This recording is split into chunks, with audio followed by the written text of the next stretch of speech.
Começando mais um Carreiras no Canadá e hoje episódio super especial. Você quer saber como que faz para você viver de jiu-jitsu no Canadá? Eu estou aqui nada mais nada menos com o Jorge Brito, né, eu já queria conversar com ele há bastante tempo, né, ele que criou o Jiu-Jitsu for Life, então tem muita curiosidade para saber como foi essa trajetória vencedora e campeã dele. Muito bem-vindo ao Carreiras no Canadá, Jorge Brito. Valeu, Rodrigo. Obrigado pelo convite. Sempre é um prazer grande poder estar dividindo um pouco da minha experiência e estar falando aí com a comunidade do Brasil aqui no Canadá e até para quem não está aqui ainda e que de repente pensa em vir para cá.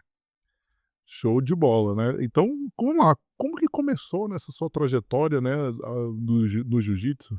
Ó, bem, vou tentar ser breve, né? Uma história longa. Eu nasci no Rio de Janeiro e quando eu tinha 9 anos, 8 anos de idade, meu pai faleceu, né? Subitamente teve um ataque do coração. E isso acabou colocando a minha mãe numa situação muito difícil, e a gente passou por dificuldades enormes, A área que eu moro, na Tijuca, era um lugar meio violento, a gente teve pouco, suporte da família, alguns familiares ajudaram a gente, outros não. Enfim, entre erros e acertos, a gente chegou a passar fome, minha mãe pensou em suicídio, coletivo, coisas assim bem assustadoras. Uhum.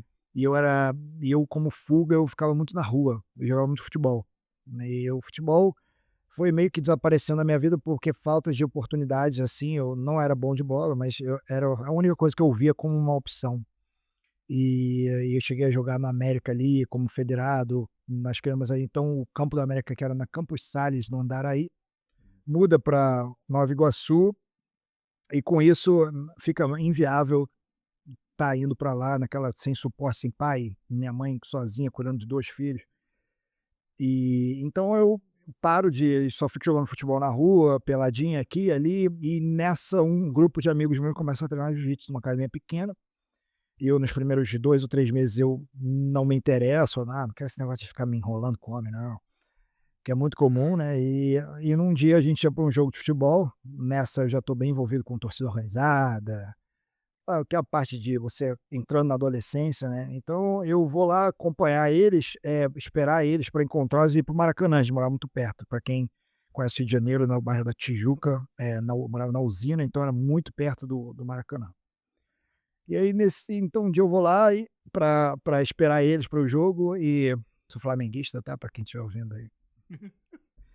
E sabe como eu descobri que você era flamenguista? Quando o Felipe Luiz saiu, eu acho que o Instagram ele ordena pelos conhecidos. Ah, Eu descobri todos os meus amigos e meus contatos que são flamenguistas, porque tava todo mundo um embaixo do outro. Eu falei: "Cara, não pode ser". seu vô é Porque me odeia lá assim, mas vamos lá, Sou flamenguista, cara, sou flamenguista. Então, tô lá esperando e o professor consegue me convencer a fazer aula experimental. "Não, tu vai ficar esperando os caras, vem aqui", o nome dele Flávio Figueiredo, que Deus o tenha, já faleceu, era um faixa preta já de muitos graus, ele era um professor bem antigo, ele deu aula para vários campeões. Mas enfim, então eu vou ali, testo aquela aula e eu, dentro de toda a minha insegurança de um garoto de 13 anos, com medo, faço ali os movimentos que ele fala e ele fala assim: "Ó, vou botar você para rolar". Para quem não sabe, rolar é tipo quando você faz o sparring do jiu-jitsu, é quando você luta, né, e o jiu-jitsu não tem soco, não tem chute, então é mais qualquer pessoa pode, cara, fazer ali um rolinha, né.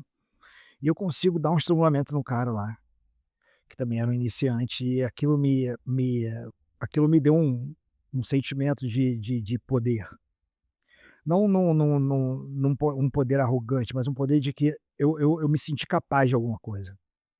Eu falei: "Caramba", eu já tinha tentado outras artes marciais antes, Kung Fu, eu fiquei com medo, fui na academia e não nem testei a aula, fui para ver a informação, aí um montão de garotos de kimono preto gritando, falei: "Caraca, eu não vou". Tentei o taekwondo, e requer muita habilidade física, e eu era totalmente sem habilidade nenhuma. Então fiquei perdido na aula experimental e falei: "Não vou tentar isso", e aquilo me criou uma barreira. o taekwondo, Jorge, não sei se eu estava vendo, ele dá faixa preta pra pessoa de 12, 13 anos. O jiu-jitsu não faz isso, é só 19, né. Eu não sei, eu Assim, achei estranho esse. são sistemas de graduação muito diferentes, assim, para quem ouve eu falar assim: "Ah, mas o meu filho faz de karatê, ou de taekwondo, ou de kung fu". O sistema de graduação de jiu-jitsu, ele é muito único. A pessoa só consegue ser faixa preta com muito tempo de treino, entende? Então Então isso também aumenta o número de pessoas que desistem, né, porque é uma é um objetivo que você tem que estar muito concentrado em atingir. Você tem que se você mais as pessoas que conseguem atingir o nível de faixa preta, não que se tornem atletas, né, a gente pode conversar sobre isso mais tarde, mas Uhum. te ajuda a desenvolver, valores e hábitos que vão realmente te ajudar para a vida. Mas voltando lá, então, nessa experiência eu fico ali e começo a treinar, e o professor que assume aquela academia era um faixa preta da academia Carson Gracie, o nome dele é Fernando Nutribaby, um dos poucos graduados a faixa preta pelo mestre Carson Gracie. E nisso eu começo a me enganjar muito em competir, com 3 meses de treino eu já estou competindo, e estou competindo o máximo que eu posso, me envolvendo o máximo que eu posso.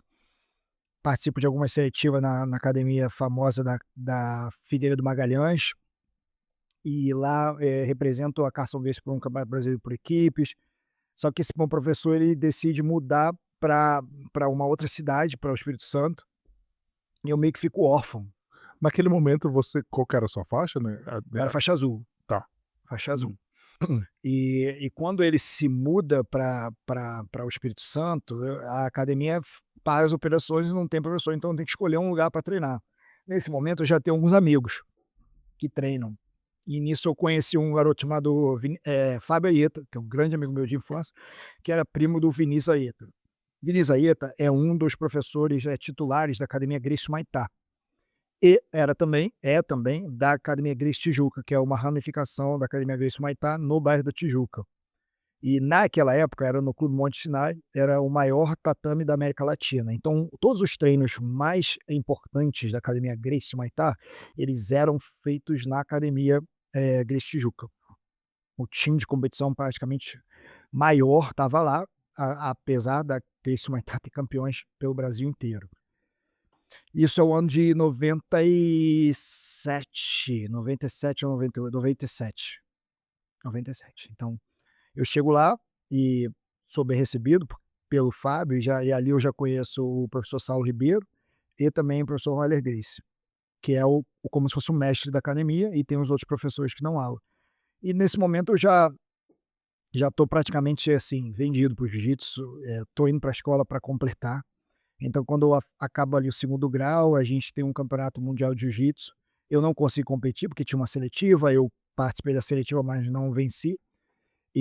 Mas eu trabalho no campeonato. Nessa época, minha mãe trabalhava numa lavanderia, eu tô acelerando bem, pra gente poder ganhar Não, tempo. mas fica à vontade aí, porque Porque faz muito parte claro. do principalmente agora, né, do meu processo migratório. Então eu estou trabalhando na academia, e como era o campeonato mundial, muitas pessoas dos Estados Unidos e Canadá até, não lembro se tinham canadenses, mas tinham muitos americanos na academia, treinando para lutar o campeonato mundial. Era o segundo campeonato mundial. A minha mãe trabalhava na lavanderia, e eu tinha meio que um patrocínio da lavanderia, do colégio militar. Então, uma distância de 1 quilômetro talvez, 1,5 quilômetro. Então, eu oferecia lavar o kimono para todo mundo. Então, quando você é brasileiro, mora no Brasil, você não vai lavar na lavanderia, né, você lava em casa. Mas os gringos, eles precisavam de alguém para lavar o kimono deles, então eu aproveitei aquele gap ali e me ofereci. Aí nisso tem um professor chamado Wellington Megaton, ele é o pai da Mackenzie Dern, da campeã mundial. Legal. Então lá o Megaton, ele olha para mim, e ele me vê ali naquele dia a dia, ele me ajuda com o inglês, né, para eu ganhando aquele dólar. Na época estava um dólar altíssimo no Brasil, eu felizaço. Ah, porque os gringos te pagavam em dólar, o que É, rolar, legal demais. porque aí eu cobrava meio que $1 ou 2, entendeu? Para mim era muito. E era uma clientela que eu não tinha, É, bom nunca. demais. Que era uma vez ou outra o Saulo lavava um kimono comigo, o Royler, o Vini, assim, tipo, ver que eles faziam para me dar uma moralzinha. Aham.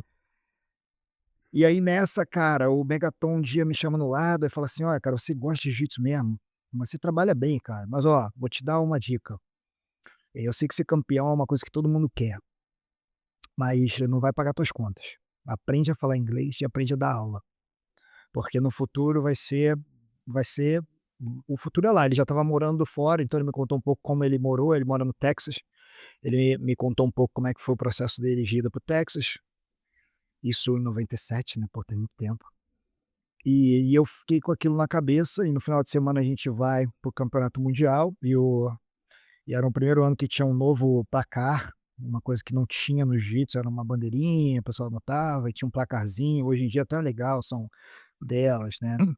Mas naquela época foi uma evolução e a gente, como staff do evento estava trabalhando, a gente recebe uma explicação e nisso o presidente da Confederação Brasileira de Jiu-Jitsu, que hoje é a federação internacional, é a maior que existe no mundo, Carlos Gracie Júnior, ele vai e faz meio que um speech para todos nós, assim, incentivando, né, o pessoal vai trabalhar: "Olha, esse é um momento histórico, a gente está fazendo o primeiro placar, é o segundo campeonato mundial, o tatame era novo", era muito diferente do que sempre foi o jiu-jitsu, principalmente ali nos anos 90, né, entrada do ano 2000, acho que foi um boom ali do jiu-jitsu de competição.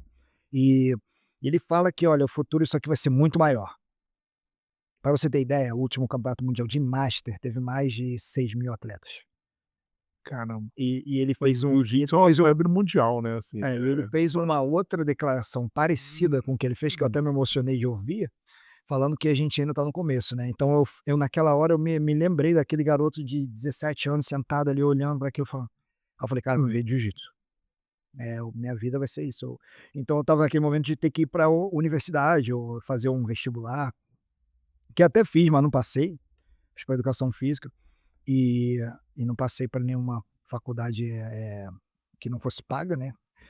E fiquei naquele limbo e eu olhei pra minha mãe e falei: "Olha, eu vou ficar só me dedicando ao jiu-jitsu, mas eu não vou". E minha mãe, como não tinha condições mesmo, ela olhou e falou: "Cara, você vai ter que ser bom, porque não tem ninguém pra te backup, entendeu? Tua mãe não tem dinheiro e, pô, você tem que arrumar um trabalho". Ela ficou daquele jeito, achando que era fogo de palha e tentando me desincentivar, mas eu estava determinado e o tempo passou, eu consegui me formar através do jiu-jitsu, uma grande amiga minha, campeã, Hall of Fame do jiu-jitsu, Letícia Ribeiro, vai e arruma um patrocínio que na época era a Universidade da Cidade, que veio a faculdade da cidade, e a gente consegue, eu consigo me formar em educação física, e nesse processo de estar me formando em educação física, treinando jiu-jitsu, competindo, eu tento o primeiro visto para os Estados Unidos, negado, segundo negado, terceiro negado, quarto negado.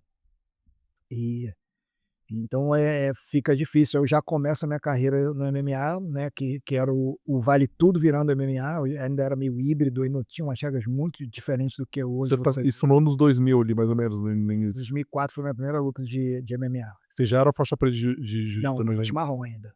Caramba. Mas você já tu come então você já estava treinando outras artes marciais, né, pra Eu comecei a treinar meio que em 2002, a gente já treinava boxe, já treinava, muay thai. Assim, a minha experiência no jiu-jitsu, eu fui muito privilegiado. De estar na academia Gracie e de ter, como os meus role models era o Royler Gracie, era o Rickson Gracie, eram professores, ver a família, né, fazendo tudo que eles faziam e todos os outros professores, o Saulo Ribeiro mesmo, ganhando campeonatos e sendo figuras expoentes realmente mundiais da arte. Então era natural para a gente já estar naquilo. Então lutar o a vale tudo na minha época era assim, era o nosso objetivo. Ah, um dia eu vou lutar Vale Tudo, vou lutar um que a gente chamava até Vale Tudo. é, na época era, né, Então no a gente chamava Vale Tudo, o Jorge vai lutar Vale Tudo, então, entendeu? Então eu me pre já a preparação foi muito orgânica, não foi uma coisa como hoje. Hoje você é um atleta de MMA. Eu cheguei a fazer algumas lutas como um atleta de MMA, mas sempre com o pensamento de ser um lutador de jiu-jitsu. Então entra uma parte filosófica também, mental, e eu tive a felicidade de ter algumas aulas com o professor Hélio, tive alguns momentos com ele, mas, aulas em que ele estava de kimono, liderando, assim, foram poucas, mas, valiosíssimas e tá sempre ao lado ali da família também foi e não, ter aula com ela zerou a vida, né, dos pelo amor de assim, então alguns momentos, assim, que eu pude viver no jiu-jitsu que ele vale mais do que qualquer medalha de ouro. é. E assim, tem porque eu sempre me ofereci para ajudar, porque eu gostava. Então muitos camps de lutas do Japão, do Royler Gracie, eu estava ali como sparring para aprender e para estar ajudando o Royler lá no que fosse preciso. Então muitas vezes a gente tinha um Rickson ali, tipo, falando: "Ah, faz assim", aí: "Vem cá, não, tá fazendo errado". E essas aulas, elas não têm preço.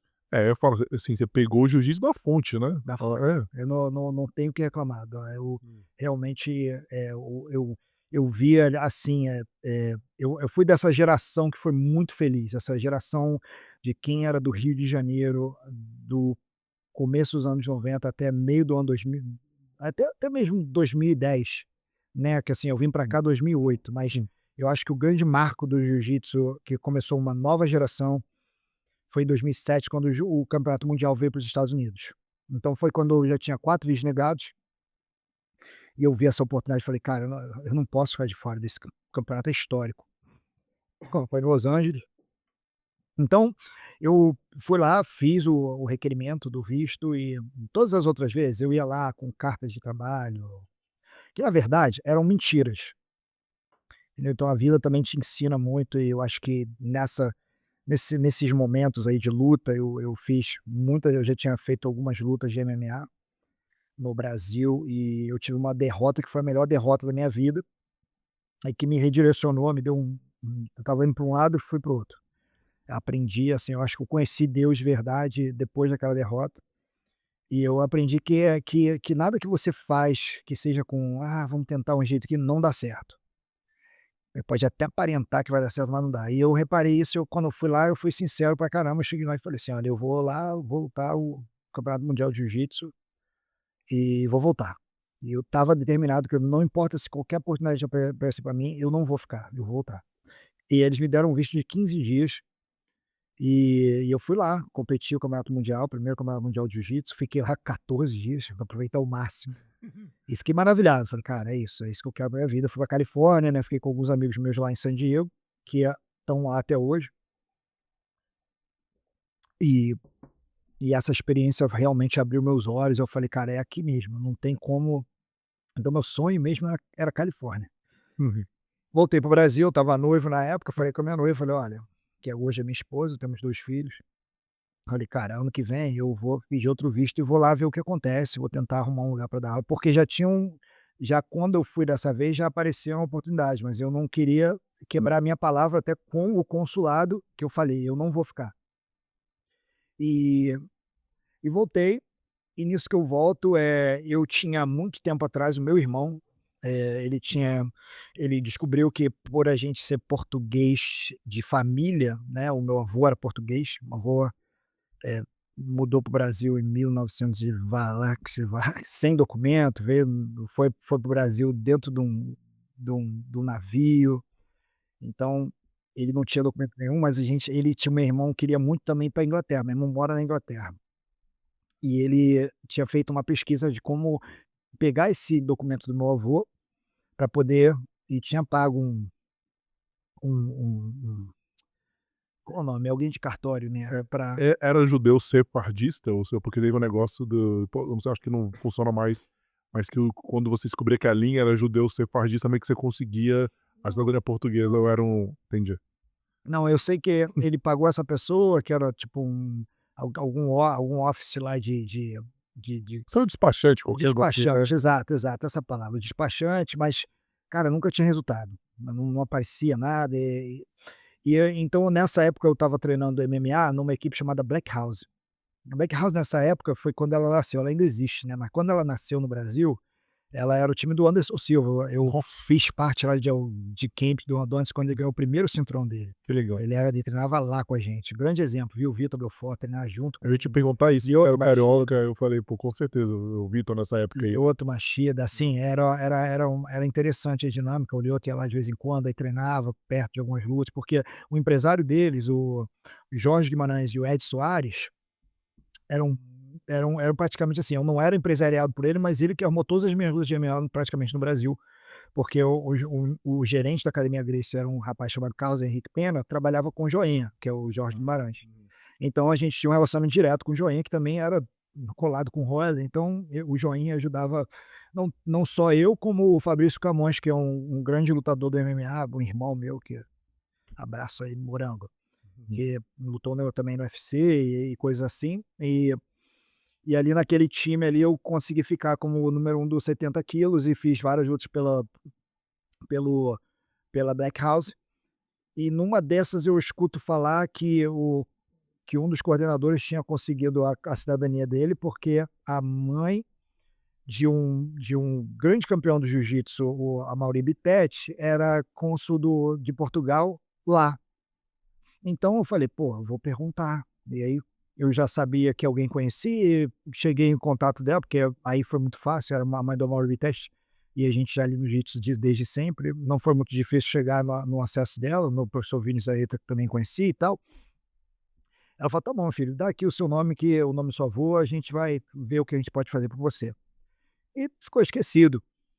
E aí eu tinha vindo para os Estados Unidos, fiquei com o meu mestre Saulo Ribeiro, né, e volto, tô lá no Brasil fazendo minha vida, tinha acabado de lutar uma luta de MMA e aí aí então entra um momento de fé da minha vida que eu sempre gosto de dividir com as pessoas, porque realmente foi acho que foi o maior um não vou falar que foi o maior milagre da minha vida, mas foi um momento muito importante de afirmar a minha fé. Como eu te falei daquela minha melhor derrota, eu meio que me converti, eu conheci Jesus, de verdade. E hoje eu posso falar, assim, com toda a autoridade espiritual que Deus me dá, que, assim, não foi a religião que me salvou. Então encontrar Jesus e entender exatamente como é viver de acordo com o Espírito foi realmente um divisor de água na minha vida. Então eu passo uma noite inteira, uma quinta-feira orando. Eu não aguentava mais. A minha vida nesse momento, eu acordava 4h45 da manhã, eu era personal trainer, porque eu já tinha me formado, então eu dava muitas aulas de personal, aulas de spinning, e aí emendava com treino, e com mais treino, e com mais personal. Então, tipo, eu ficava o dia inteiro na rua, chegava em casa meio que 11 da noite. E eu estava cansado. E como eu já tinha visto o que que era viver do jiu-jitsu, como era a dinâmica de viver, não que eu não gostasse do trabalho de educação física, mas não era o que eu queria da minha vida. Eu estava fazendo porque eu aprendi a gostar, porque aquilo me dava o suporte necessário para ajudar na minha casa. Passei a noite inteira orando, falando: "Poxa, eu queria que o senhor me ajudasse, eu preciso de uma porta aberta". No próximo dia, eu sempre sextas-feiras eu ia para casa da minha noiva. Então, sexta-feira, depois de fazer tudo, eu estava indo pra casa da minha noiva. Na época era a rádio Nextel, que todo mundo usava muito. Usei também.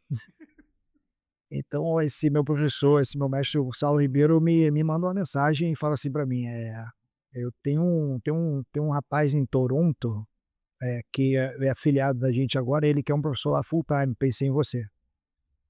Aí, na hora, eu já recebi aquela confirmação do Espírito Santo: "Você não te pediu, você não pediu isso?". Então na hora eu falei: "Eu vou". Ele: "Então tá, então começa a se ajeitar aí, ver um visto para o Canadá", e até então, eu falei: "Beleza". Esse que ano que era? 2008, 2008, tá. 2008, bem comecinho de 2008, talvez fevereiro. Eu pergunto isso sempre pra gente analisar as datas das políticas migratórias da época e tal. No Então vou bom, continuar. então eu vou e falo: "Beleza", é uma sexta-feira, eu falo converso isso com a minha noiva na época, né, e a gente fala: "Pô, e aí, será que vai dar certo? Como é que vai fazer e tal?". Falo: "Ó, segunda-feira eu não vou fazer nada, eu só vou ficar vendo como é que eu faço pra tirar visto". Aí, cara, as pessoas podem até falar que sou mentiroso, mas eu sei o que eu vivi. Segunda-feira eu não fui trabalhar e então na época a gente tinha que ter o computador, né, era um não era como hoje no telefone, né, então eu parei no computador para fazer as pesquisas de como fazer visto canadense e tal. O telefone da minha casa toca, não meu celular, e a minha mãe me chama, e eu falo: "Mãe, quem será que vai me chamar agora?". Ela falou: "Olha, mas tá falando que é do consulado português".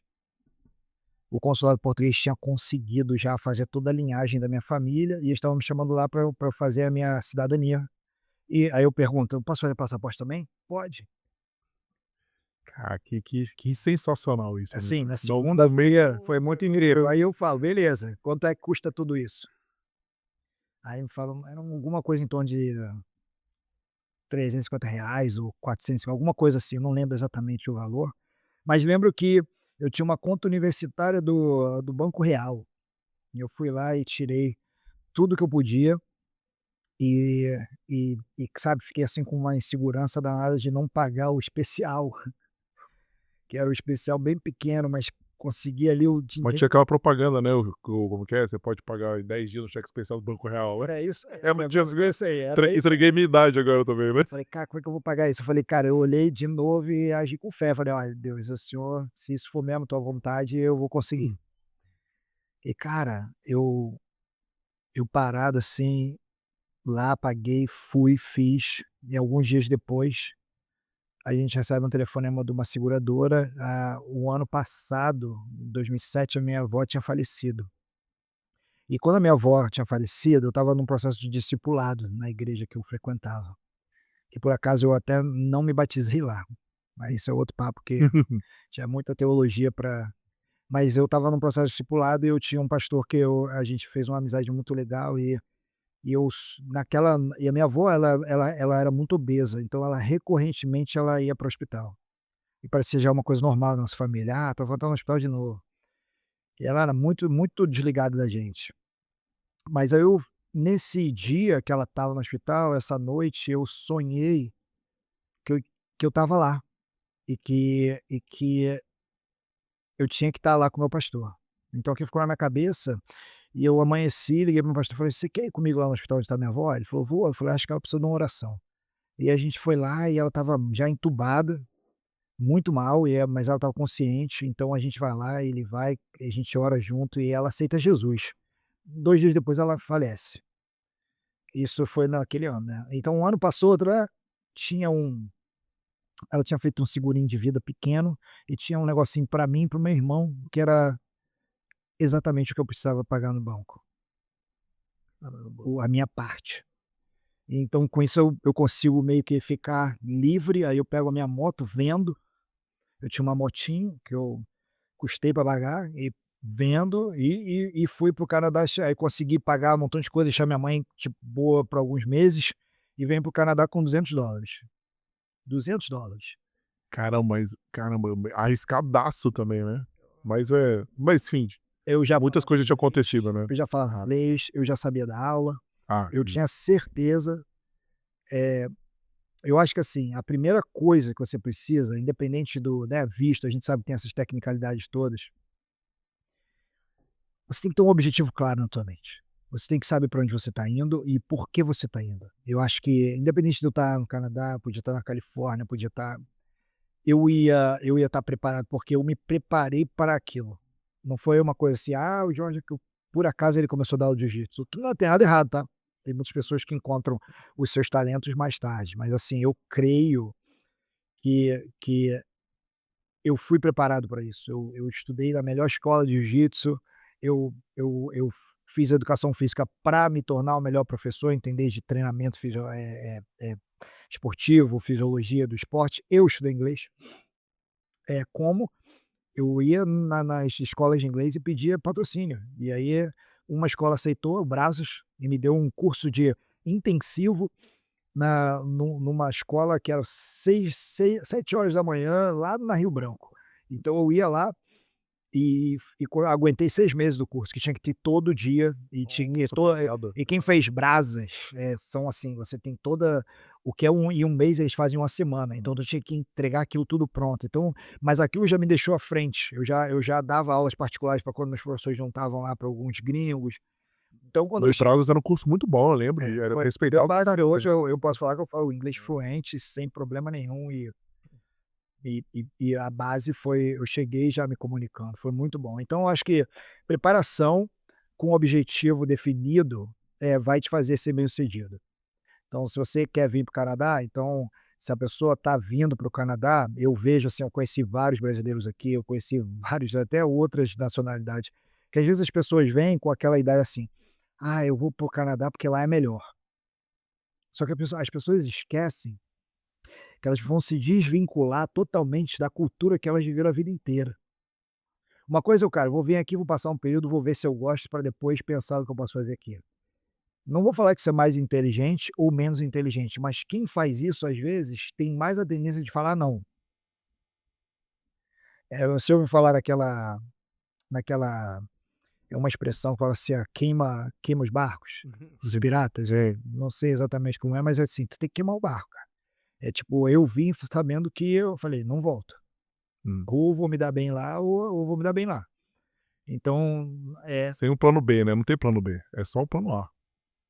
e o plano A ele pode É, mudar, né, você se tem uma adaptar, né.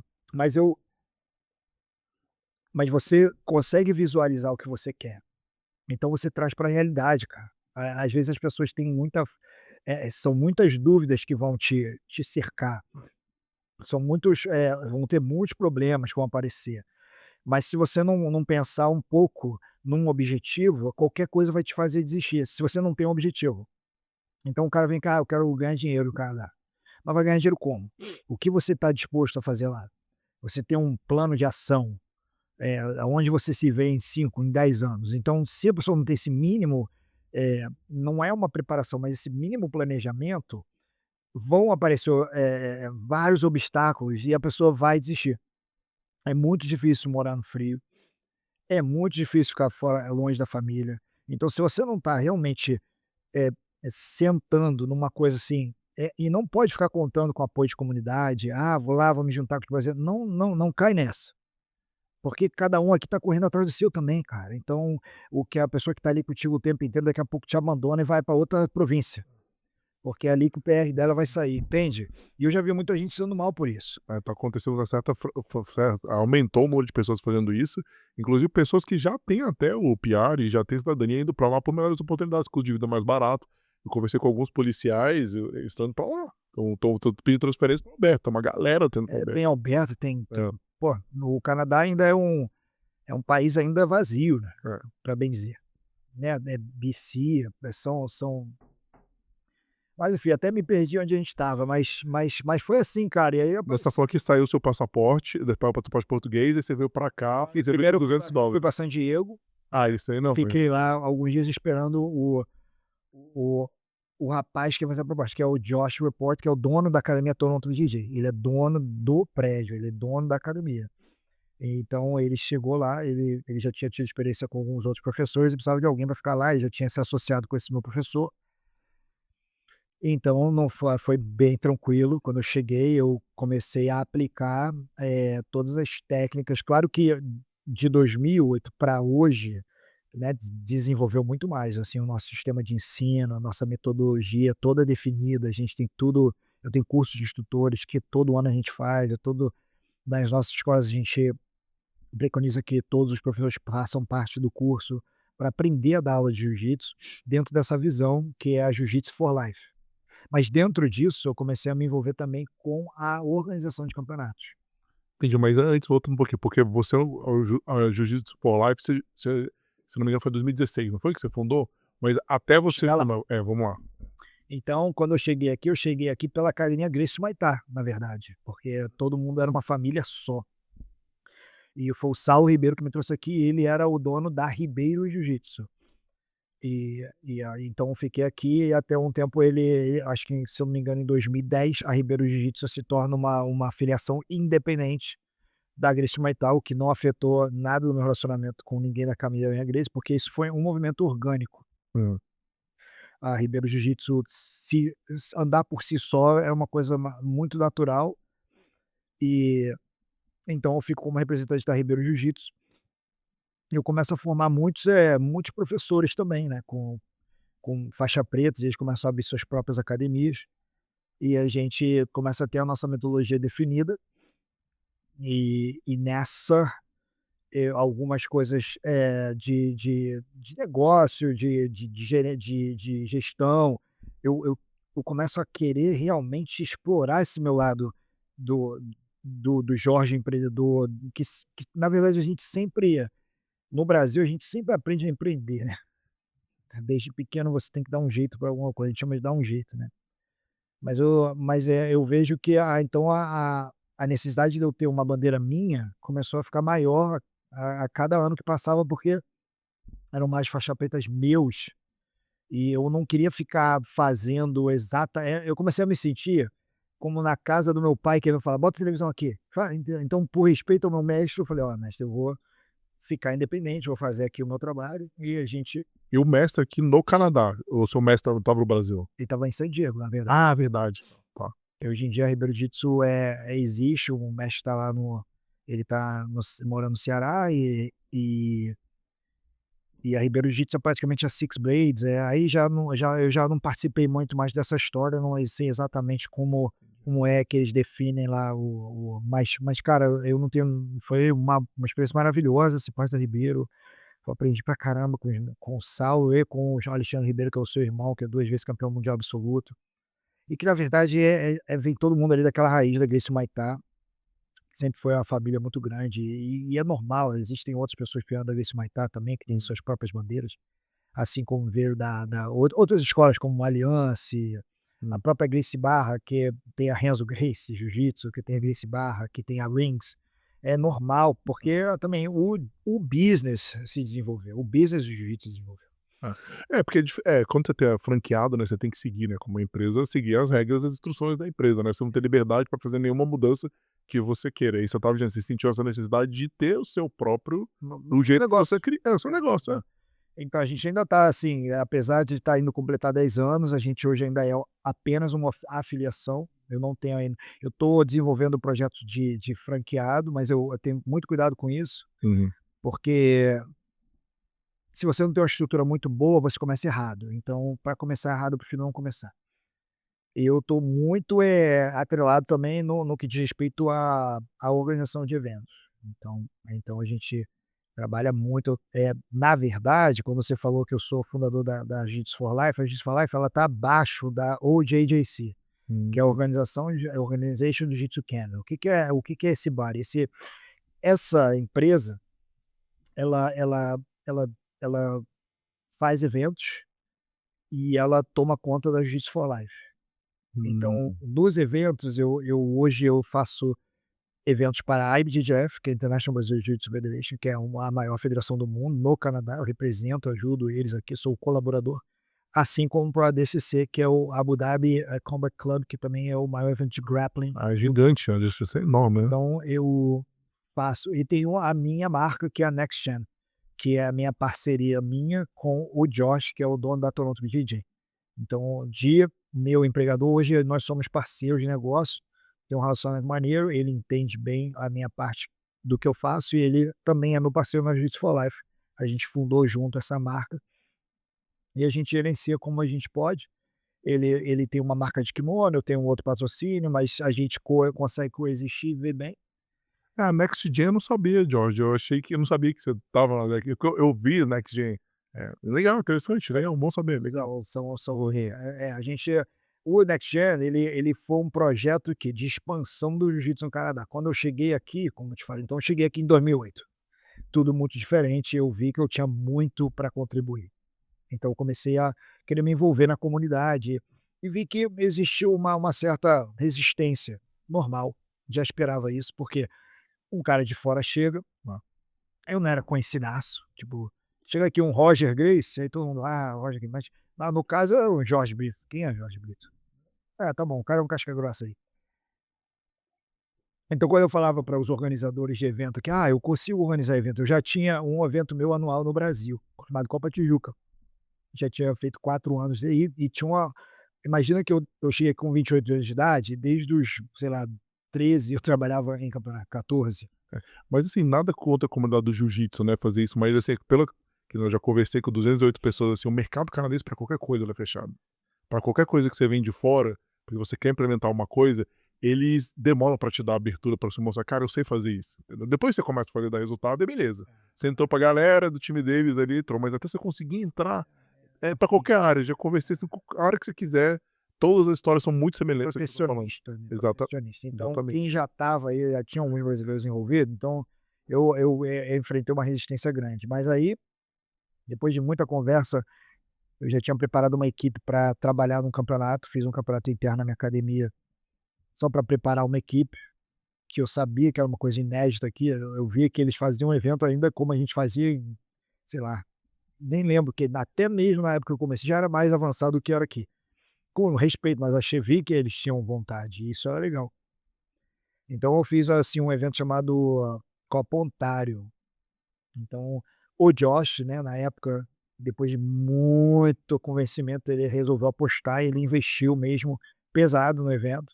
A gente alugou tatames oficiais, trouxemos que era o coordenador de arbitragem do jiu-jitsu da IBJJF para fazer um curso aqui para finalmente os faixa pretas canadenses e brasileiros que estavam aqui terem a oportunidade de ter o curso, que hoje o curso é online, é muito fácil, mas naquela época não tinha.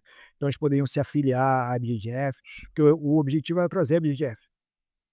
Faça esse evento, o evento é um sucesso. Primeiro evento com prior registration, você tinha que pagar antes, as chaves já feitas, cronograma na hora, que eu acho que assim, o campeonato de jiu-jitsu, ele tem que ser muito bem organizado. Por quê? Porque, cara, você vai lá, você tem filho, e eu vou ficar ali te incentivando. Uma hora você vai num campeonato, você chega lá, é uma coisa bagunçada, e você não sabe que hora vai voltar, aquele estresse, já tá estressado porque teu filho vai lutar. É. Então, se não for um setup bonito, se não for uma coisa legal, que você se sinta confortável de botar o seu filho no desconforto, a chance de você falar que fez isso para alguém é zero, e a chance de você talvez nem voltar na academia são maiores ainda. Então tem que ser bem feito, para poder a gente propagar o jiu-jitsu. Então a minha ideia sempre foi essa, não porque eu sou um gênio, mas porque eu estava seguindo os modelos vencedores do Carl Ricketts Jr. Simples. Não é uma questão de, eu sei tudo. Não, eu falei, cara, quem é que é bem-sucedido nisso? Então vamos modelar o sucesso, né? Não precisa você inventar. Claro que você dá um seu toque ali de uma coisa ou outra que você acredita que possa dar certo. Mas aí faço esse evento é um sucesso, a gente faz um outro evento em outubro, o Toronto Jiu-Jitsu Classic, na mesma universidade, que na época era Ryerson, que hoje é Toronto Metropolitan University. Aí no próximo ano surge um evento, eh, e, é, e o evento é feito no mesmo dia que o meu. Eu vou, converso com o professor que fez o evento, pô, troca aí, cara, tá, não, já fiz e tal. Aí eu resolvo encarar, aí eu vejo realmente o quão brutal era a minha falta de conexão com a comunidade, porque aquela comunidade ali não era minha. Uhum. Eles me aceitaram, mas, tipo, que isso? Que cara é esse que quer chegar aqui e tomar, né? E estavam fazendo deles também.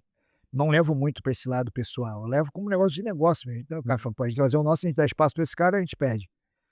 Pode ter sido isso, pode não ter sido isso, mas o que aconteceu foi que eu tive várias perdas financeiras, e aí resolvi parar de fazer evento. Tentei no outro ano fazer uma data diferente, mas mesmo assim poucas pessoas participaram, foi aceitação baixa, e eu falei: "Não, não vou". E me guardei e fiz algumas reuniões com o pessoal da IBJJF, né, que já me conhece também desde muito pequeno, mas a gente conseguiu trazer o evento em 2012, se eu não me engano, o Toronto Open, International Open. E com isso tinha alguém em Montreal que ajudava eles, que hoje já não está mais trabalhando com eles, e eu vou estar, agora a Imagem está voltando o evento em Montreal. E aí com isso, trazendo a IBJJF, eu já consegui já, né, me entrelaçar um pouco mais com a comunidade e mostrar que o que eu quero era contribuir. Claro que eu quero crescer profissionalmente, também ganhar dinheiro, mas eles conseguiram enxergar que eu também queria contribuir. Me deram a pior data do ano, que era em agosto. O evento sobreviveu durante alguns anos, até a hora que eu consegui levar para setembro, e agora o evento é um sucesso. Mas só que nesse movimento, em 2016 também, eu no Campeonato Pan-Americano, eu consigo entender que existia uma diferença de uma geração de praticantes de jiu-jitsu aqui no Canadá, que não queriam estar na minha comunidade. Eles queriam estar com os professores deles, então eu inventei esse evento chamado Next Gen, que dessa forma, a minha ideia era, eu quero trazer mais isso. Eu estava no Campeonato Pan-Americano olhando o evento, falei: "Pô, cara, é isso que a gente precisa mais de evento assim". Então eu falei: "Poxa, eu tenho que fazer um evento piloto que eu possa ir para outras províncias para poder falar: olha, caras, vamos desenvolver o jiu-jitsu não só em Ontário", porque em Ontário já estava concorrência, todo mundo querendo fazer, e todo mundo aprendeu também com os eventos que eu fiz, a verdade foi essa, eles tiveram que elevar o nível deles, porque eu cheguei com uma diferença absurda, e todo mundo melhorou, e hoje o Ontário, eu posso falar aqui com muita tranquilidade, é o polo do jiu-jitsu no Canadá. Tem bastante coisa, é bastante evento. Não, não é Até porque os melhores atletas, tem muitos atletas bons, em BC, em Alberta, mas assim, aqui é onde as coisas acontecem. E então eu consegui levar evento para Calgary, para Winnipeg, para Vancouver, e aí nisso eu comecei a fazer network lá e entender como trabalhar nas outras províncias também, então foi mais fácil para levar hoje o ADCC para outros lugares, e a gente também está tentando levar a IBJJF, mas a IBJJF tem um padrão de organização muito maior, não é tão simples assim levar um evento da BJJF. O ADCC também, mas o ADCC ele ainda tem um viés mais, agregador. A IBJJF é mais seletiva. Se o De repente o papo tá meio chato aí pra quem não entende de jiu-jitsu, mas enfim. Mas pelo contrário, eu acho assim, o papo tá bem legal. Eu, assim, eu gosto de jiu-jitsu, não sou praticante, mas eu falo, sou apaixonado pela arte sem fazer. E pra mim é muito interessante esses bastidores, né? Porque, obviamente, é um esporte maravilhoso, assim, indiscutível. Só que os bastidores, pra ver como que as coisas se organizam, né, é muito interessante. Eu acho que não sei, pelo menos eu não sabia de quase nada que você tá falando ali. Então, é bem curioso ver como que faz. E, assim, muito do que você tá falando mostra que essa coisa canadense, né, de proteger, de às vezes, assim, enfim.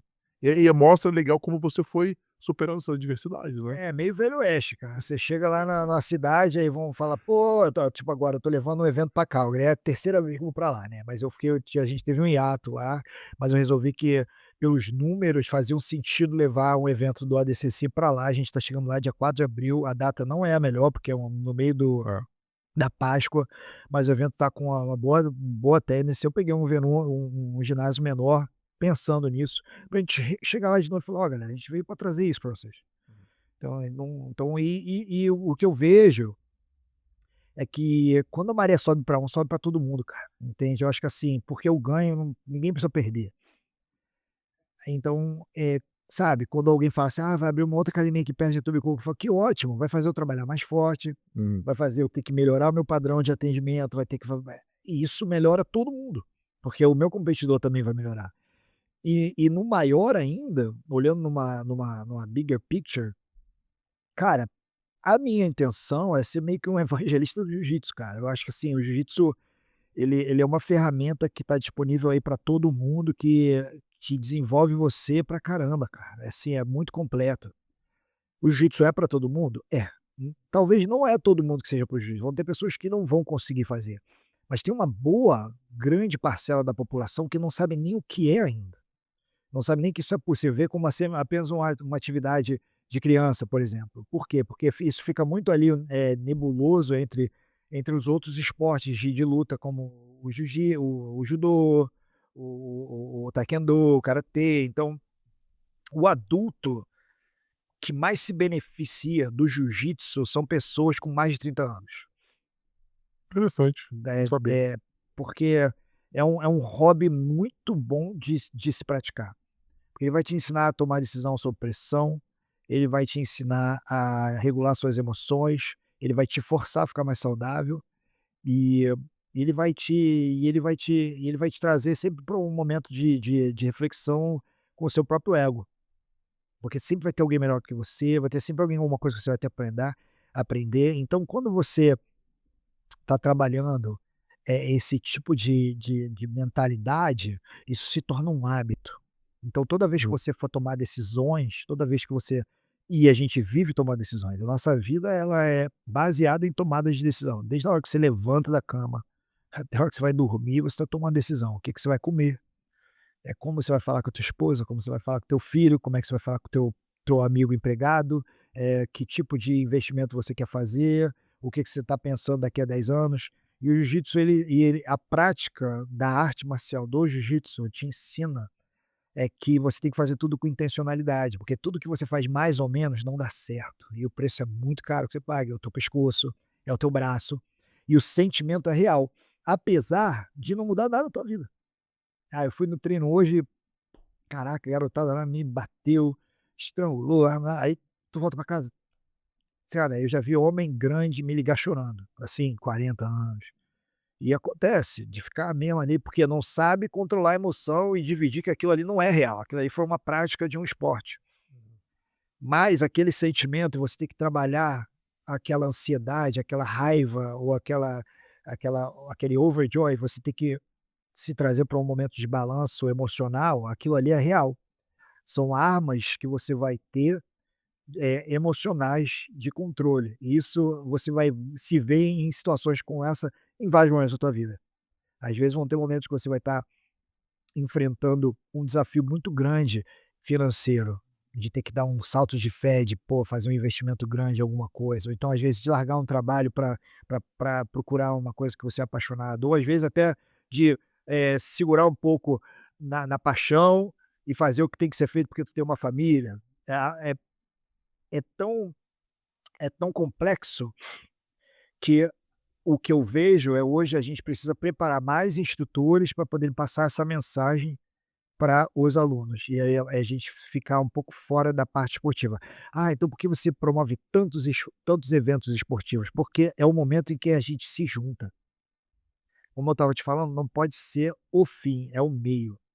Porque competir também te força a ter um comprometimento com você mesmo. Na hora que o cara se inscreve num campeonato, ele já muda a forma com que ele se enxerga. Agora eu não posso ficar mais relaxado. Eu tô fora da minha zona de controle de conforto. Eu gosto de falar que você, por exemplo, Rodrigo, você vai chegar lá, vamos supor que você fala assim: "Jorge, você me convenceu, eu vou treinar". As tuas primeiras 3 semanas vão ser muito desconfortáveis. Mas depois do terceiro mês, que eu vejo que é o momento do breakthrough, cara, você começa a ficar confortável demais, porque o jiu-jitsu, ele é muito bom em te adaptar. O jiu-jitsu é altamente adaptável. "Ah, mas eu sou alto, eu sou baixo, eu tô gordo, alto ma", você vai encontrar um jeito de fazer jiu-jitsu, e aquilo aí vai ter meio que ser o teu DNA. E aí tu vai ficar confortável no desconforto. E aí tu voltou para uma zona de conforto. Então quando vem uma competição, eu preconizo, assim, para meus alunos, tô falando de amador mesmo, de competir pelo menos 2 vezes no ano, para estar sempre botando ali o pé na água fria, sentir aquele friozinho na barriga, porque aquilo ali, ó, vencer o medo é Ah, muito fortalecedor. eu sinto isso meio de tabela, né, como eu não pratico, mas meu filho pratica, e esse negócio de lidar com a derrota é um negócio que eu tô tendo que fazer o tempo inteiro com ele, porque ele foi muito mal acostumado a ganhar tudo, e a gente mudou de academia agora, e aí ele tá lutando com pessoas que são maiores que ele, né. E obviamente ele tem dificuldade, e às vezes ele nem perde, ele empata, ou empatar pra ele já é frustrante. E eu tenho que falar pra ele, eu falei: "Filho, você não olha o tamanho dele, olha o tamanho dele, você empatou, você devia estar feliz". E outra, independente de você ganhar ou perder, isso é o de menos, você tem que dar o seu melhor, você deu o seu melhor?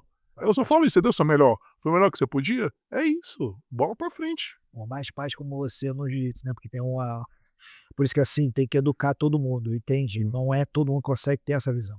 É, e assim, pô, pra uma criança então, imagina uma criança que começa com seus 5 anos de idade, quando ele completa 15 anos ele continua treinando jiu-jitsu. Ele já tem 10 anos de jiu-jitsu. Ah, Assim, vai ser muito difícil esse indivíduo bem orientado, vai ser muito difícil ele ter, eh, insecurities, né, ter essa deficiência. Ele vai ter uma autoestima muito boa. ah. Ele vai saber controlar muito mais emoção do que um garoto que não fez. Ah, existem outros esportes que podem te levar a esse nível. Jiu-jitsu não é o único. Hum. Mas o bom do jiu-jitsu é que ele é um life skill. Eu falo isso para vários pais, não sei se eu já tive a oportunidade de falar isso para você. Muitos pais querem tirar o filho do jiu-jitsu, porque o jiu-jitsu realmente é desconfortável e chega um momento em que a criança fica triste, né, de estar perdendo, de estar apanhando, então ela reclama, ela não vai querer ir para o treino. Mas toda arte marcial, né, teoricamente, assim, né, o cara, eu não sei, tem que ter competição, né, pra O ter jiu-jitsu, cara, ela é real tem, demais, cara. né. Assim, às vezes você faz um boxe, uma criança de boxe, assim, se Hum. não for uma academia de um cara muito responsável, tu não vai botar umas crianças de boxe querendo se nocautear. É. É assim: mas aí é bom defesa pessoal, meu filho vai ficar no Muay Thai". Com todo respeito, eu pratiquei Muay Thai durante muito tempo da minha vida, eu tenho 23 lutas de MMA, eu tive que praticar e eu respeito pra caramba a arte marcial e sei que o cara chega no mesmo nível de mentalidade fazendo, Muay Thai, mas assim, eu tô falando no nível amador. Uhum. No nível amador, eu não quero que meu filho dependa de nocautear uma outra criança pra se defender. É, Sabe por que é difícil pra caramba nocautear outra pessoa, cara? não. Por mais que o teu soco seja potente, o teu chute seja maravilhoso, nocautear uma pessoa é coisa pra um cara tipo o Poatan. Ele é 1 em 1 milhão, irmão. É, e tem isso, né, o jiu-jitsu, queira ou não, né, desses todas as mais a gente tá falando assim, é que por incrível que pareça, é que menos machuca, né. O jiu-jitsu que é feito pra você não perder. É. O que às vezes pode ser assim, conflitante, não é uma dicotomia de: "Ah, mas a gente tem que lutar pra ganhar". É, quando é um âmbito esportivo e você tem uma regra e um número limitado de tempo, lute pra ganhar. Por isso que eu falo, novamente, os professores têm que saber ligar isso. Agora, quando eu estou ensinando um jiu-jitsu educacional, quase que um jiu-jitsu clínico, eu estou explicando para o meu aluno que ele tem que achar uma forma de sobreviver tranquilamente dentro do storm, porque é isso que vai fazer ele forte. Se a gente agora ouvir aqui, ó, pô, caraca, o Irã tá atacando o Canadá também, tem um shelter ali na Yang, corre todo mundo para lá e vai explodir uma bomba, vai morrer todo mundo. Quem é que vai ganhar? Quem encarar a bomba ou quem vai pro shelter? Né. Então sobreviver é vencer, irmão, É, porque você vai ter um outro dia para lutar. Então o jiu-jitsu te ensina isso, vai com maestria. Pô, o magrinho tá ali, um moleque grande na escola, veio brigar com ele, começou bem, ele, pô, agarrou ali da cabeça, ele saiu, pô, pô, bum, o moleque não deu um soco nele, ele achou um espaço ali, bum, deu mata-leão. Isso aconteceu várias vezes em várias histórias. Então por quê? Porque o menino usou técnicas e alavancas que foram criados para lutar contra o mais primitivo, a reação mais primitiva do ser humano em luta. É. Então é altamente eficiente.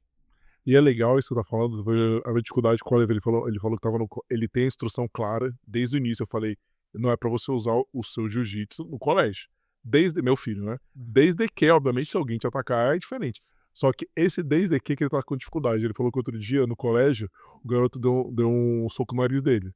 Aí eu falei: "Oliver, aí você tá se defendendo, aí você pode, já te falei, aí você pode usar, não é pra você machucar ele, é pra você botar ele no chão e mobilizar ele", entendeu. Então Vol esse negocinho ainda tá com Então, o que acontece? Mas isso não quebrou o nível dele de confiança nele mesmo, não, entende? Às vezes um soco na cara, não, ele só é, às vezes um soco para ele a questão foi: "Devo eu ir lá e espancar esse cara ou não?". ele fez A questão dele não foi tipo: "Pô, levei um soco na cara, acabou, me humilharam", não. Ele aprende a ficar tão seguro de si, que o fato para ele aqui é saber: vou lá e destruo esse cara, porque eu sei que eu posso acabar com ele, ou aceito e deixo para lá. Isso acontece também para adulto, entende? É essa a educação do jiu-jitsu que a gente está tentando espalhar. É você entender que você não é que você vai bater nos outros, mas você vai saber que você não tem essa necessidade de aprovação. Aí fala assim: "Ah, mas eu tenho isso sem ter que bater em ninguém". Não, não. Você não bate nos outros, porque você não pode. é, Isso não é confiança verdadeira, porque se alguém realmente te atacar, eu falo isso todas as aulas que eu dou defesa pessoal, mais um cenário de defesa pessoal. Fiz isso semana passada na academia e quem for meu aluno vai estar aqui, e eu faço várias vezes. Eu faço, a gente vive num lugar muito civilizado, o Canadá é maravilhoso. Você raramente vai ver briga de rua, né? Mas se você tiver que brigar, Rodrigo, você vai brigar pela tua vida. Não vai ter uma briguinha de alguém vai querer te dar um tapinha, querer discutir contigo. Se alguém vier brigar, chegou no ponto que essa é um louco, uma pessoa fora de si que vem e te ataca, ele não vai te atacar para se divertir, ele vai te atacar pra te dar uma facada, ele vai te atacar para te esfregar a cara no chão, para tentar te matar de verdade. Então, você tem que ter a habilidade de saber tomar decisões sob pressão e aquilo não ser uma novidade para você. Porque senão o que acontece? O nosso corpo humano, ele entra num estado de ou luta ou corre. E como você luta sem saber lutar, você provavelmente vai levar pior. não, E o que acontece? Aí entra todo o aspecto psicológico do jiu-jitsu. Tu vai fazer isso todo dia na academia. Então aquilo não vai ser mais um modo, inoperante no teu cérebro. Você vai ter a tua reação default. A criança que tá fazendo jiu-jitsu, aí ela vai na escola, alguma criança veio e tentou fazer uma coisa com ela, ela by default, ela faz uma base, ela se não que ela queira, é o que eu te falei, hã, não que ela queira brigar, mas ela vai fazer aquilo porque é o que ela sabe. uhum, E quanto mais novo você faz, mais aquilo fica no teu corpo, mais fica na tua mente. Eu gosto de usar a analogia da natação. Ah, um life skill é. Por que que toda criança tem que aprender a nadar? Porque um dia ela vai para um centro comunitário que tem uma piscina, um dia ela vai para festa que tem a uma pool piscina, party, ela vai para uma viagem que tem um mar, alguém dá uma olhada para o lado, ela caiu, e o teu filho não sabe nadar, o que que vai acontecer com ele? Ele vai morrer, não, ele vai se afogar, ele vai passar um perrengue, isso tem essas histórias. A criança que sabe nadar vai achar um jeito de chegar na borda, vai gritar, vai botar a cabeça para fora, vai dar umas passadas, sabe, pode caiu no oceano, não tô falando de situações que são não, cotidianas, uhum, e que a gente esquece, por quê? Porque a gente vive num ambiente muito controlado, mas tem salva-vida, mas a tragédia acontece quando alguma dessas, eh, dispositivos de segurança do mundo, a câmera de segurança, o segurança ali, falha. E aí você vai dar sua esposa: "Ah, então beleza, eu prefiro ter e não ter que usar, do que ter que usar e não ter. Então, Uhum. assim, isso é uma pequena parte do jiu-jitsu, que junto com toda de controle emocional, que você pode evitar várias brigas, você Uhum. pode evitar vários conflitos, porque você está acostumado a lidar com a tua emoção de frustração, de raiva, porque você vai treinar às vezes com um cara pequenininho, o cara vai vir, vai te bagunçar, tu vai ter que meu irmão, não adianta espernear, vai piorar a situação, aí tu vai ter que aprender: "Pô, vou respirar aqui, senão eu vou ficar morto". Então isso, psicologicamente, pô, tem um cara que é teu chefe, vem lá, fala contigo, tarará, e tu pode falar pro cara: "Ô, meu irmão", aí tu pensa nos teus filhos, no teu trabalho, o quanto aquilo é importante pra você naquele momento, e que aquilo que o cara tá falando pra você não é verdade, então olha, aí tu fala: "Vou respirar", aí tu respira. "É, tá bom, você tá certo". É isso, você falou muito verdade. Eu não sei se você viu, deve ter visto essa semana que entrou um maluco doidão na academia de jiu-jitsu querendo lutar lá com o professor. E a entrevista dele, eu fiquei exatamente isso. Ele ficou preocupado, porque obviamente que ele sabe, né, que ele é uma máquina, ele pode fazer qualquer coisa que ele quiser. Preocupado de como mobilizar ele sem machucar o cara. E é negócio doido, o cara quer matar ele. E eu... É, cara, a gente vive numa sociedade controlada, mas quando acontece alguma coisa, vai ser alguma coisa vindo de um louco. Hum. Então, não é paranoia. Mas a pessoa que treina um jiu-jitsu básico, quando ela atinge o nível de faixa azul, que é a primeira faixa para um adulto, ela já consegue se defender inteligentemente, já com básicos conceitos de luta. Isso, cara, aumenta a sua confiança. Sabe, você entrar num lugar, sabe, você se sente melhor na tua pele, você não fica dependendo de nível de aprovação, de outras coisas, e é um workout maneiro pra caramba. Ah, é, com certeza. Pô, você entra em shape, eu sou um evangelista do jiu-jitsu, e pra mim é até mais do que só físico, é espiritual, pra mim, entende, assim, eu sempre vejo, porque você vai mergulhar dentro do mais profundo do teu ser, cara. Não são todas as atividades que te dão essa oportunidade, porque vai te expor, né, a tuas fraquezas, teus pensamentos mais nefastos, então tu vai ter que olhar pra você no espelho e falar: "Eu tenho que mudar essa minha forma de pensar". É por isso que existe um grande número de pessoas que desistem, porque ela não consegue encarar a si própria, que a grande vitória é você se vencer, você chegar a ser faixa preta e a consistência de chegar à faixa preta, já é uma grande vitória, mas não é a maior vitória do jiu-jitsu. A maior vitória do jiu-jitsu é você se manter no jiu-jitsu, porque eu conheço vários faixa pretas que chegaram na faixa preta e pararam. O cara Normal, né? porque aí o cara fala: agora eu sou faixa preta, todo mundo vai querer me finalizar. Eu como é que eu vou ser?". Então, isso te força a ter um estilo de vida diferente, se alimentar melhor, tá sempre pô, o que eu menos gosto de ouvir é quando: sabe como é que é, né, agora eu sou pai, tenho 2 filhos, Hum. 3 filhos, pô, não dá mais". Eu falo: "Cara, que exemplo que você quer dar para o teu filho?". Porque o teu filho vai crescer vendo você como um padrão.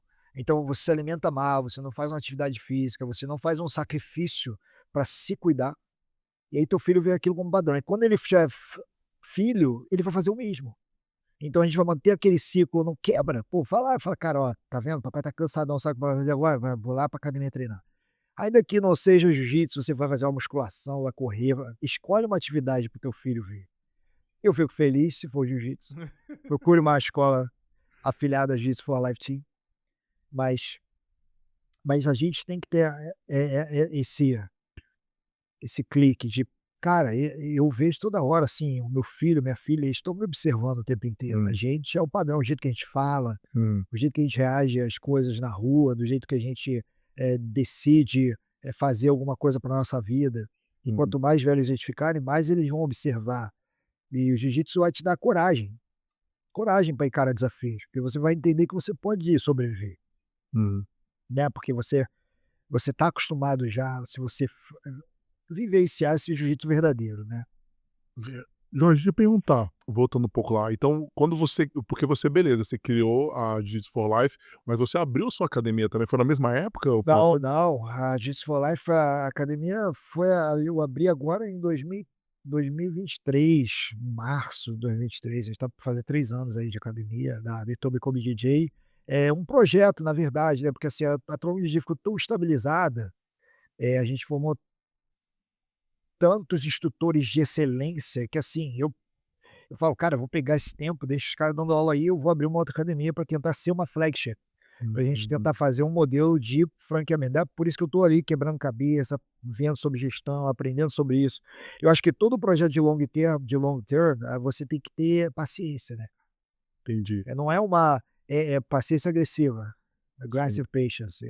Tudo que eu puder fazer agora eu vou fazer, mas eu sei que é é é pra um momento apropriado, assim, e não over, eu não fico: "Ah, vou me over preparar para isso". Não, na hora que eu achar que eu Hum. tenho a mínima condição de cair dentro do empreendimento, eu vou para dentro. É. É engraçado, você nunca acha que você tá preparado o suficiente, né, então você vai esperar o momento certo, você deixa passar oportunidades. Cara, mais uma vez o É. jiu-jitsu me deu essa lição: você É. nasceu pronto, irmão. Entende? Muitas pessoas, elas deixam de viver várias coisas da vida dela, porque elas pensam que elas têm que estar preparado. Né. Não, eu penso isso. A minha certificação de gestão de projetos, né, que eu tirei, que é pesadíssima, né, tem que estudar pra caramba, foi o pior momento, assim, possível. Estava na pandemia, eu falei: "Cara, agora é a hora, velho. Agora é a hora. Agora eu vou ficar vamos embora". 4 meses estudando, porque normalmente mais, eu falei: "Eu vou tirar a certificação agora". E eu falo, se não fosse eu não sei se eu conseguiria agora por causa desse negócio. Aonde surge, você vai e manda ver. Não, assim, você tem que ter o mínimo, né, o mínimo às vezes é a vontade, né, é aquilo que eu te falei no começo, é ter um objetivo definido, porque senão tu vai ficar pulando de galho em galho e tu tá sempre no começo de alguma coisa, É. entende. Então, assim, você identificar o que Exatamente. você realmente gosta, e saber entender aonde a tua paixão pode te levar. Né, Uhum. porque às vezes tem pessoas que ficam apaixonadas por coisas que não vão te levar a lugar nenhum. "Ah, pô, sou apaixonado, vou falar aqui, fumar maconha e ficar doidão comendo Cheetos. É. Eu sou apaixonado por isso, eu adoro chegar do trabalho, fumar um baseado". Eu já ouvi isso. Eu tô É, eu falando porque eu sei. já ouvi. Não, pior, eu tô Algo rindo assim. porque eu sei que eu conheço Você, pô, pessoas essa assim, tua né. paixão aí tem uma probabilidade mínima de te levar a um negócio. E hoje em dia com a internet tem tanto louco que se tu fizer uma live e se juntar com Hum. é capaz de tu fazer um nicho de pessoas que gostam de comer Cheetos. Não, e aqui no Canadá o que mais tem é a galera, né, eu E tá vendo agora, vende aí, eu não tô nem nenhum preconceito, não, nem eu tô falando só que, eh, existem hábitos que vão te fazer mal para a saúde, existem, comportamentos teus que vão criar hábitos que vão ser nocivos, né, que não vão te levar a algum lugar de excelência. E a gente só tem uma vida, né, cara, assim, você não tem muito, a gente pensa: "Ah, tem muito tempo", assim, cara, não, tu tem que estar, lá na Academia Gracie tinha uma frase, né, que eu não sei se essa frase é do Gandhi, eu já procurei na internet, aí não sabe se é, mas assim, felicidade é quando o que você pensa e o que você vive tá em sintonia, Nossa, que legal. entende? Eu li aquilo todo dia, né. Uma frase que tem na sua academia é muito legal, lá que o black belt é o white belt que nunca desistiu. Nossa, isso é Você não muito tem poderoso, cara, muito você é poderoso. faixa branca e você só não desistir, você vai ser faixa preta. Não tem muito, às vezes fala: "Ah, o que que tem que fazer pra ser faixa preta?". Não desistir. Mas não desistir, né, É. por isso que, assim, o professor ele tem que saber conduzir o aluno à faixa preta. As escolas têm que ter uma metodologia definida, porque o que acontece com o jiu-jitsu hoje, o cara entra na academia, o cara não sabe o que ele precisa fazer pra ser faixa preta. Hum. Ele tá lá. Assim, a gente tá tentando melhorar a estrutura da Etobicoke, né, pra ficar mais como tá lá em Toronto já, né, que é tipo, tem aula D, faixa branca, aula D, faixa colorida, para facilitar o projeto. Então hoje, quando eu ainda dou aula com faixa branca, eu tenho que deixar a aula para faixa branca. E aí tem uma aula avançada depois. Alguns avançados fazem aula de faixa branca, de tão importante é Fundamento. você aprender o É. fundamento. Eu faço eles terem essa consciência, mas o ideal é ter um pouco de técnica avançada também, que a gente faz, mas no final das contas a prática ela tem que estar acontecendo dentro de uma organização. Ter um currículo, ter um programa, e ainda tem muito espaço para crescimento no jiu-jitsu no mundo com isso, né. Hum. Porque a forma com que o jiu-jitsu cresceu foi, tipo, era um monte de casca grossa que treinava, assim. A minha época não tinha muito metodologia. Era todo dia treino de 2 horas e meia, no meio-dia do Rio de Janeiro, sol escaldante, treino de 10 minutos, fazia uma posição aqui ou outra, mas hoje em dia tem drill, por isso que desenvolveu tanto que a gente consegue alcançar mais pessoas. Hum. A pessoa que não é só atleta, ela pode praticar jiu-jitsu de uma forma muito, muito, muito, efetiva, eficiente. Né. E eu posso falar assim, como pai, né, pra quem tá assistindo, eu rodeio outras escolas de jiu-jitsu aqui em Toronto e eu achei muito legal, assim, já vendendo peixe pra ele, mas eu como pai, que é legal. Primeiro, assim, a quantidade de instrutor que tem, isso é uma coisa que me assustou em algumas escolas, né, são muitas crianças, então mas eles têm a quantidade de instrutor correta para cada criança, então são muitos instrutores que tem, então isso é muito legal. Algumas escolas não, é um instrutor para 25 crianças, porque você imagina, né, como que é. E a forma como é conduzida, né, todos os exercícios, né, a variedade de coisas que tem, eu pelo menos eu me sinto muito seguro, muito tranquilo lá, que eu sei que eu tô no lugar certo. É o Tá. meu sentimento como como pai. Bem, muito feliz de ouvir isso, a gente trabalha muito forte para isso, eu acho que isso faz a diferença total. A gente, a minha associação eu fico ali o tempo inteiro em cima dos donos da academia para estar, criando oportunidade para gerar mais instrutores. Então o nosso programa é esse, é porque mais professores preparados, as pessoas têm uma clareza maior do que o jiu-jitsu é de verdade, entende? E você vê a aula de criança, entendeu? Assim, se você vê a aula de adulto, você vê que já tem um viés um pouco mais voltado para a explicação, para os detalhes. A criança já é mais uma fase de adaptação, de fazer a criança entender ali os sentimentos dela e desenvolver as habilidades físicas. Eu não gosto muito, assim, existiu um trend, né, um trend no jiu-jitsu de muitas escolas que fazem muita brincadeira com criança, entendeu? Tipo, você não pagou teu filho para ir lá fazer recreação comigo, Hum. você pagou teu filho para aprender a luta, então em primeiro lugar ele tem que aprender a lutar, e lutar jiu-jitsu é muito natural. Então você vê que, assim, as idades que a gente tem menos resistência são as menores, Hum. que é muito mais fácil a criança aceitar, porque o HD dele tá limpo. Agora um homem, já mais velho, ele fica muito desconfortável com o fato de outra pessoa vir, ele vai acabar brigando. Então por isso que a aula tem que ser conduzida de uma forma em que, no momento que ele faz ali o que eu chamo de o parcial, ele não faz logo o sparring de cara, não tem como você vai lá no teu primeiro dia, não tem como você lá no primeiro dia fazer a aula normal, você vai ter uma aula introdutória, para quando você for na outra aula, você ter uma noção básica de participar da aula e aprender um pouquinho mais e talvez fazer um negocinho ou outro ali, tô começando. Uhum. Aí aquilo vai gradualmente, aí daqui a pouco é você que tá falando: eu quero mais, eu quero ficar na aula de avançada", aí tu fala: "Não, espera aí", É. entende? Aí a gente vê que mesmo assim, cara, ainda é o nível ainda de pessoas que vão, fazem, não voltam. Então, fica de novo, né, aquele embate entre a parte econômica, né, do business, que eu acho que às vezes muita gente falha, faz de tudo para a pessoa assinar um contrato, às vezes faz algo muito fácil, que é o cara fala: "Ah, isso que é isso", pra tentar depois mais na frente. Eu acho que eu não gosto muito de partir desse princípio, porque até com a criança, porque na hora que o cara se expõe à realidade, aquilo ali é uma coisa muito: que isso? Uhum. Não quero". Legal. Então a gente incentiva o cara a treinar da forma certa, mas com tudo controlado dentro, e isso dá trabalho. Hã. Entendeu? Dá trabalho ter que gerenciar as aulas, ter que ter as aulas formatadas, tipo, a gente tem um ano inteiro de aula formatada, então meus tutores não chegam ali e falam: "Ah, vamos ver o que eu vou dar aula hoje". E aí eu percebi isso, assim, porque vai mudando, né, a aula não fica igual, Não. ela vai mudando. Eu achei isso muito legal, porque vai vendo, assim, vai colocando, não é sempre a mesma coisa, no início até vendo, eu achei assim: "Pô, mas o tempo de rola tá pouco", eu já vi que já aumentou agora, e é Daqui a tudo. pouco diminui de novo, e aí tem dia que não tem rola, tem dia que só tem o Shark Tank, enfim, Hum. é a metodologia, porque aí ele Hum. vai sendo exposto a diversos tipos de estímulos de luta que vão completando ele como um lutador, e é por isso que ele é faixa cinza. Eu não posso chegar agora para uma criança e botar ele exposto a técnicas de faixa preta. Isso seria para um time de competição de crianças altamente habilidosas. Eu não creio que você começar a sua academia com isso, aqui tá virando uma consultoria de se você é professor de jiu-jitsu, anota isso, tá? Eu posso estar errado, mas eu acho que dentro de 30 e poucos anos de jiu-jitsu, eu não estou errado não. Se você tem uma academia e eu comecei, eu não posso, até porque eu acho que a gente está muito atrasado no jiu-jitsu nisso. A equipe de competição. O que que é equipe de competição? São as crianças que estão preparadas para competir. Só que o jiu-jitsu, ele é altamente aberto para as pessoas competirem. Eu quero que meus atletas amadores vão competir.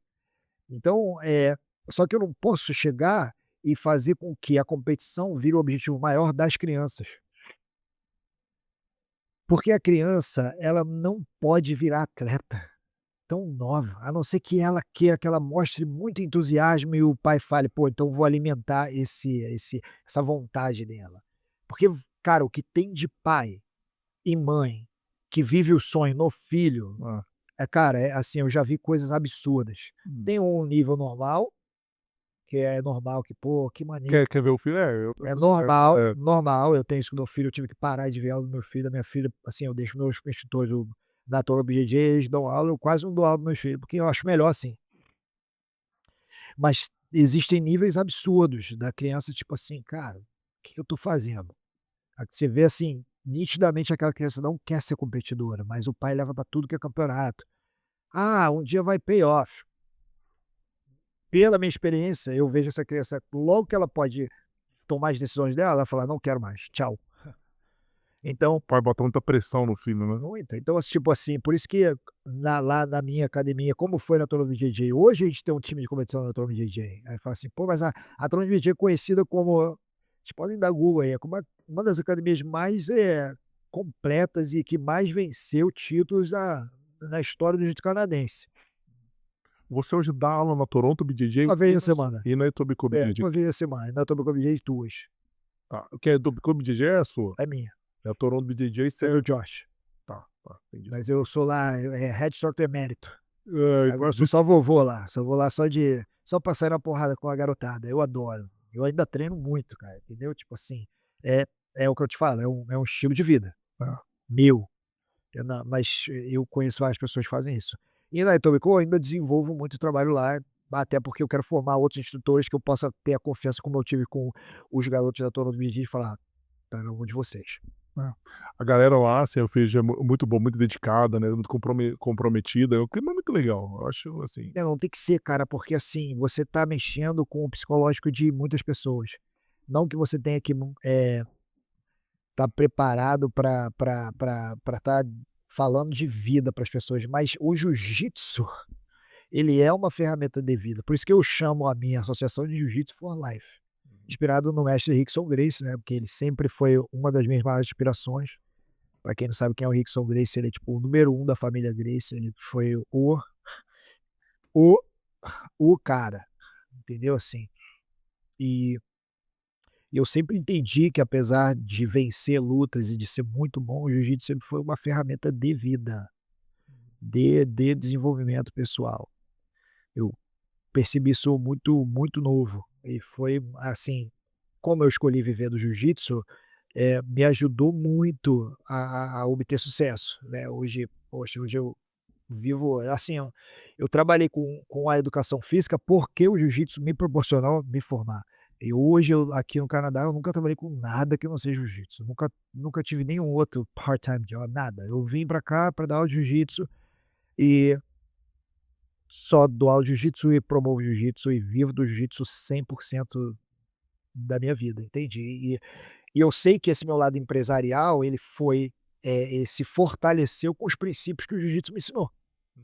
Eu, por acaso, escolhi o jiu-jitsu para ser o meu business, mas eu tenho amigos que são da minha geração e outros que não são também, que são altamente bem-sucedidos em negócios deles e que eles são muito claros de falar que o jiu-jitsu é uma das ferramentas que mais ajudam eles. Eu acho que hoje, se vocês, o pessoal que está na internet aí, conhece o Thales Gomes da G4, Não conheço. Caio Carneiro, esse pessoal, são empreendedores do Brasil, assim, de altíssimo nível. Todos eles treinam e, assim, os caras exaltam o jiu-jitsu pra caramba, né. Estão treinando com um grande mestre, que é, assim, um dos melhores professores hoje também do jiu-jitsu, que é o mestre da Aliança, é o mestre, Fábio Gugel. Ah, sim, Fábio, já conheço, sim, sim. Então, eles treinam com o Fábio Gugel lá em São Paulo, assim, Eu tá no imagino, é tá no é tá no no no to no topo da cadeia ali mesmo, tá. tá no Olimpo do jiu-jitsu aí, né.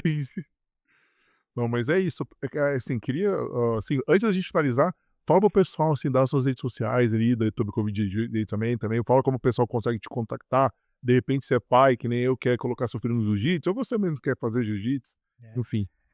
Bem, minhas redes sociais são muito fáceis, Jorge Brito com 2 T's, BJJ, quase todas são assim, e tem o trabalho da Etobicoke BJJ, da Toronto BJJ, a Jiu-Jitsu for Life Team, a gente está em todas as redes assim, e tem o JJC que é meio que fica ali, que é mais uma coisa bem relacionada com para quem quer entende trabalhar com evento, patrocinar a gente, se você quiser patrocinar os eventos, também manda um e-mail para mim, jorge@ojjc.ca. Eu acho que eu estava explicando isso para uma seguradora, eh, a estava conversando com a gente sobre patrocínio, eu falei: "Cara, olha só, só em Ontário, de atletas federados, são mais de 8.000. São só eu organizo mais de 12 eventos por ano, né, sem contar os outros eventos dos outros promotores. Então, quando você patrocina o jiu-jitsu, cara, você, assim, é um mercado gigante de pessoas de todos os tipos. Porque tem você metaleiro, tem o outro que é funkeiro, tem o outro que é do rock, tem o outro que é da bossa nova, Do tem o outro pagode, do samba, e de tem o tudo. outro que trabalha no banco, tem o outro que trabalha no Tim Hortons, tem o outro que é dono de empresa. O jiu-jitsu equaliza todo mundo e tá todo mundo ali. E quando você gera essa identidade com a arte marcial, as pessoas elas têm a tendência a dar suporte. Assim, a minha briga como promotor de jiu-jitsu é tentar levar o jiu-jitsu a lugares maiores, melhores ginásios, fazer com que essas empresas grandes consigam enxergar a gente como um veículo de comunicação altamente eficiente, porque o jiu-jitsu ele gera lealdade. Então, se a gente enxerga uma marca que realmente aposta no jiu-jitsu, eu tenho certeza que vai ser uma coisa muito natural. Eu não acho eu fico triste hoje de ver, pô, marcas grandes como a Shell, pô, a Canadian Tire, pô, só não patrocínio para rock e pra claro, questão da televisão, mas o nível de participação do atleta conta também. Eu acho que a falta de pensar no futuro também, né, que a quantidade de crianças que tá fazendo É isso, isso, né, é a pensando no nova futuro é geração, nova é o geração. next gen, É, é. entende? Então essa é a nossa batalha, então se você quiser se envolver com jiu-jitsu, quiser treinar, quiser perguntar qualquer coisa, entre em contato e a gente te ajuda aí. Se não, procura uma escola perto da sua casa, começa a treinar amanhã. É isso aí, pessoal. Eu queria agradecer pro Jorge, assim, por mim eu ficava, assim, umas 5 horas conversando com ele, que eu acho tem muita coisa legal pra explorar. Quem sabe ele volta uma outra oportunidade aí. Mas é isso, né, queria agradecer de novo, assim, conversa super, super legal, cara, bate-papo super top. E é isso aí, galera. Sigam aí todo mundo nas redes sociais. Abraço, até a próxima. Nossa. Verdade, né?